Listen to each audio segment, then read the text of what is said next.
Good evening friends.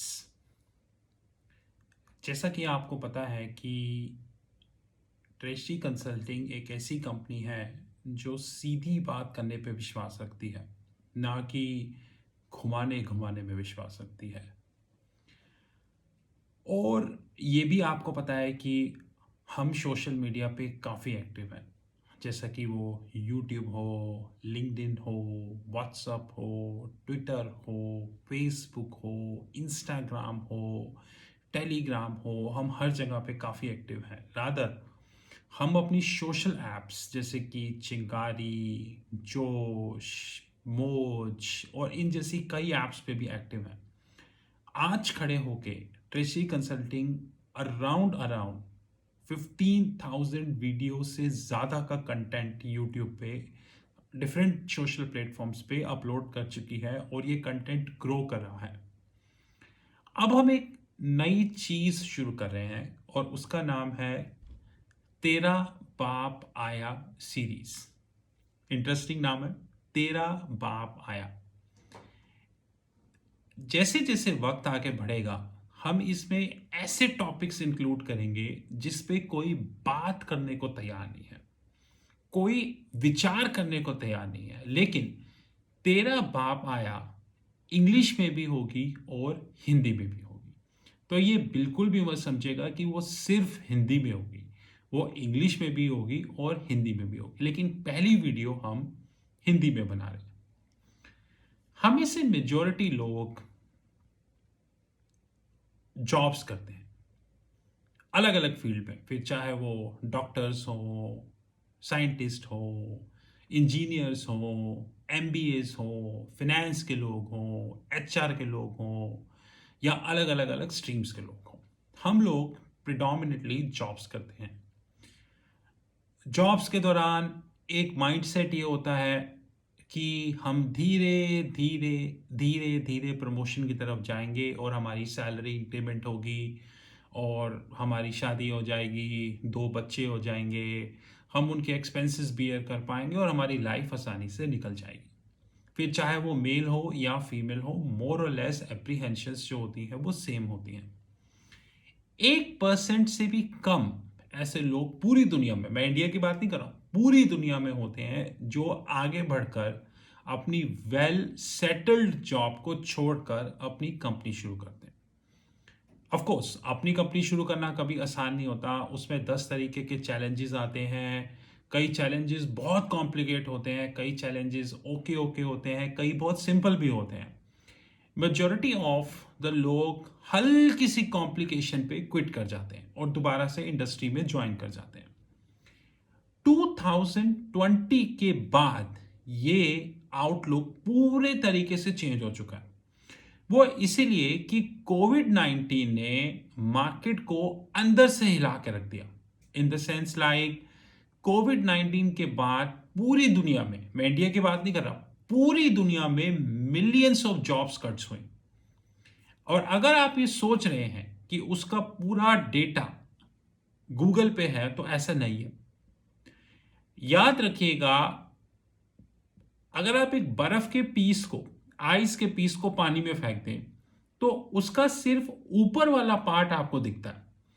80% उसका part पानी के अंदर होता है, जिसे बोलते हैं एक्चुअली में कि जो रियल सरफेस होता है, जो टाइटैनिक मूवी में भी दिखाया गया था। इसलिए गूगल पे अगर कोई न्यूज आती है ना, तो मान के चलिए वो टिप ऑफ एन आइसबर्ग, उसे इंग्लिश में बोला जाता है टिप ऑफ एन आइसबर्ग, यानी कि आइसबर्ग की एक छोटी सी टिप। जैसे कि आप जहां हमारे भोलेनाथ कैलाश पर्वत पे रहते हैं, अगर आप कैलाश पर्वत को दूर से देखें तो वो इतना सा लगता है कि इतना सा कैलाश पर्वत, लेकिन आपको जान के हैरानी होगी कि भोले बाबा की कैलाश पर्वत का जो डायमीटर ही है वही खाली 50 किलोमीटर का है। तो वो कितना बड़ा होगा ये तो इमेजिन करना मुश्किल है। उसको तो ऊपर सैटेलाइट से देखा जा सकता है, या फिर एक ऊपर कोई एविएशन या कोई एयरप्लेन वगैरह से देखा जा सकता है। ऊपर ऐसे करके देखेंगे तो पूरी तरीके से कैलाश नहीं दिखेगा, जिसकी सिर्फ डायमीटर 50 किलोमीटर हो। दूर से देखेंगे तो भोले बाबा का कैलाश पर्वत सिर्फ इतना दिखता है, इतना छोटा। इसी तरीके से गूगल पे जो भी न्यूज आती है वो इतनी होती है, लेकिन एक्चुअली में वो बहुत बड़ी होती है। उसका एक मेजर पीस इंटरनेट पे अवेलेबल नहीं होता, या अवेलेबल होता भी है तो वो इस तरीके से अवेलेबल होता है कि आम आदमी उसको पकड़ नहीं सकता।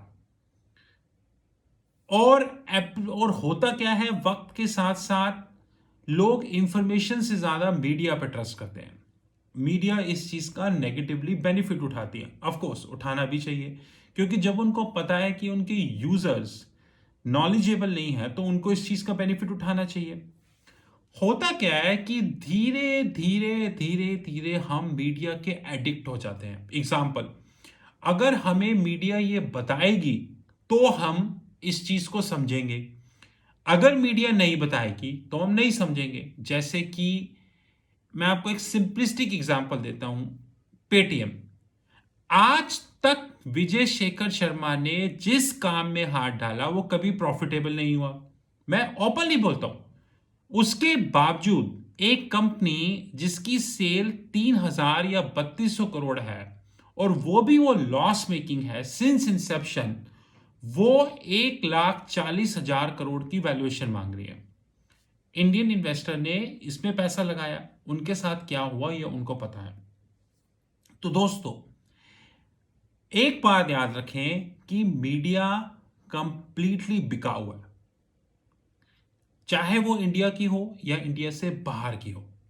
इंडिया में वो पैसे में बिकती है, बाहर वो डॉलर में बिकती है, उसमें कोई ज्यादा डिफरेंस नहीं है। तो ये मत सोचिएगा कि इंडियन मीडिया ही सिर्फ बिकती है, सारी मीडिया बिकती है। कैपिटल मार्केट से रिलेटेड 90% न्यूज मीडिया में नहीं आती, और ना ही आएगी। आज नहीं, कभी भी नहीं आएगी।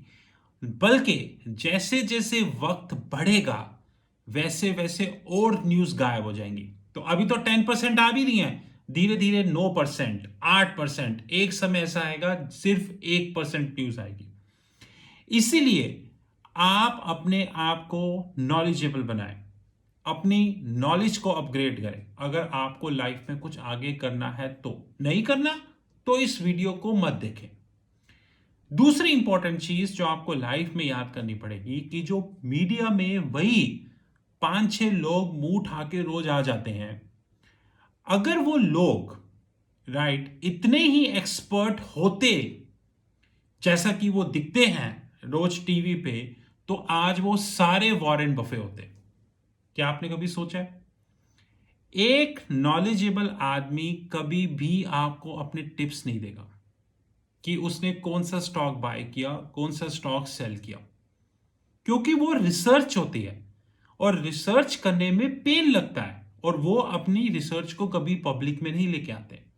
लेकिन हिंदी मीडिया में वही 5-6 लोग जो रोज मुंह उठा के आते हैं, अगर ये इतने ही नॉलेजेबल होते तो आज ये सारे के सारे वॉरेन बफे होते। लेकिन इनमें एक भी वॉरेन बफे नहीं। क्या इन्होंने कभी भी एक भी इन्वेस्टर को फोन किया और ये बोला कि हम आपके साथ हैं?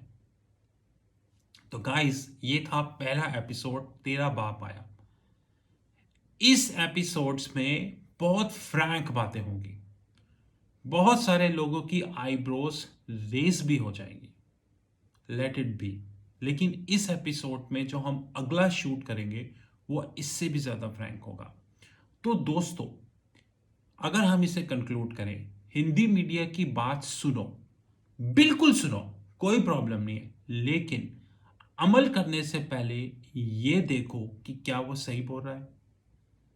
एग्जाम्पल, कुछ दिन पहले यही मीडिया टाटा स्टील खरीद रही थी, आज ये टाटा स्टील बेच रही है। 15 दिन में ऐसा क्या हो गया कि टाटा स्टील जो खरीदा जा रहा था 1,500 के टारगेट में, आज वो बेचा जा रहा है? क्या 15 दिन में टाटा स्टील बिक गई? क्या 15 दिन में टाटा सन्स बिक गई? क्या 15 दिन में टाटा स्टील के कस्टमर भाग गए? या 15 दिन में टाटा स्टील जो है उस पे कोई बहुत बड़ा किसी का केस आ गया? ऐसा तो कुछ नहीं हुआ, कंपनी तो वैसे ही चल रही है जैसे थी। तो 15 दिन पहले आप खरीद रहे थे, आज आप बेच रहे हो। और जो इन्वेस्टर उसको खरीद रहा था, अब उसको बेच रहा है, उससे पूछो। दिस इज राहुल मगन from treasury consulting group. You know my number 9899242978 9899242978।